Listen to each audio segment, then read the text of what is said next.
Մեր հավաքական ուժն այսօր անկախ Հայաստանն է, անկախ Արցախն է եւ իհարկե զորեղ Սփյուռքը։ Մենք ողջունում եւ խրախուսում ենք յուրաքանչյուր սփյուռքահայի նախաձեռնություն միտված Սփյուռքը մայր հայրենիքի հետ կապելու նպատակին։ Պետությունը պատրաստական է սփյուռքահայերին հնարավորություններ ընձեռել ներդրումներ կատարելու համար, որի նպատակը բարեգործությունից փոխշահավետ գործընկերության անցնելն է։ Այսօր սփյուռքահայերի կողմից Հայաստանում իրականացվող գործարարության բազմաթիվ հաջողված օրինակներ ունենք, որոնք պետք է բազմապատկվեն ի շահ մեր պետության եւ ի բարօրություն մեր ժողովրդի։ Ուզում եմ բոլորիդ հորդորել հաճախ գալ Հայաստան, ականատեսը լինել առկա առաջընթացին, ծանոթանալ դեռևս լուծում չստացած խնդիրներին եւ կիսվել սեփական մոտեցումներով։ Հենց այս ճանապարհին մենք պատրաստ ենք լսելու յուրաքանչյուրին, ով ի բարերություն մեր հայրենիքի որևէ գործ է կատարում Հայաստանում կամ արտերկրում։ Վստահեցնում եմ,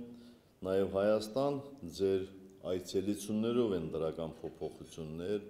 ու զարգացումներ տեղի ունենում։ Նշելով, որ 2015-ին ազգովի ոգեկոչելու ենք հայոց ցեղասպանության 100-րդ տարելիցը, նախագահ Սարգսյանն ասել է, որ բազմաբնույթ, ծավալով ու հնչեղությամբ աննախադեպ միջոցառումները վերստին հաստատելու են հայրենազրկված հայ ժողովրդի ապրելու, արարելու, հարատևելու կամքն ու վճռականությունը, փաստելու մեր միասնականության, ազգային իղձերի իրականացման գործում մեր հետևողականությունը։ 2015 թվականը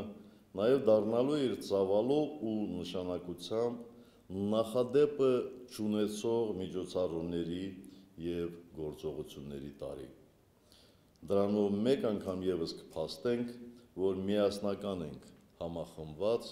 եւ համատեղ ուժերով կարող ենք հսկայածավալ շարժում ստեղծել մեր ազգային նպատակների իրականացման համար։ Մենք արդեն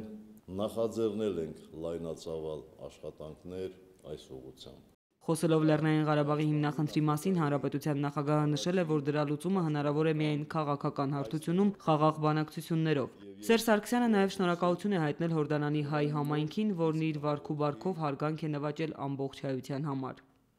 Այժմ անհրաժեշտ է բոլոր ճակատներում պատշաճ կերպով ներկայացնել Լեռնային Ղարաբաղի ժողովրդի ինքնորոշման իրավունքի միջազգային ճանաչման օրինական պահանջը, նրան պարտադրված գոյամարտը, նրա խիզախությունն ու տոկունությունը, անկախ եւ արժանապատիվ ապրելու կամքն ու բնական իրավունքը։ Եվ դուք, որպես արժանապատիվ եւ համախմբված համայնք, դեր ունեք այստեղ կատարելու, որպես մայր հայրենիքի յուրահատուկ դեսպաններ։ Հայաստանը, Արցախը եւ Սփյուռքը այսուհետ եւս միասնաբար պետք է պայքարեն Լեռնային Ղարաբաղի ժողովրդի ինքնորոշման իրավունքի ճանաչման, Լեռնային Ղարաբաղի միջազգային հանրության լիիրավ անդամ դառնելու համար։ Մենք զորեղ ենք մեր միասնականությամբ, բազմազանությամբ, հայրենակենտրոն գաղափարախոսությամբ եւ մեր հայրենիքի հետագա զարգացման միասնական նպատակով։ Ես ուզում եմ սրտանց շնորհակալություն հայտնել բոլորիդ, որ դուք ձեր վարքով, ձեր բարքով, ձեր գիտելիքներով, ձեր կարողություններով շահել եք հորդանանցիների հարգանքն ու սերը։ Հարգանք շահելը տևական ժամանակի արդյունք է։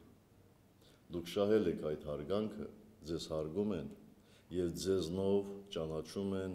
ողջ հայ ժողովրդին։ Շնորհակալ եմ, որ այնպես եք արել, որ մեզ լավ կողմից են ճանաչում։ Շատ շնորհակալ եմ, շատ ուրախ եմ։ Շնորհակալ եմ։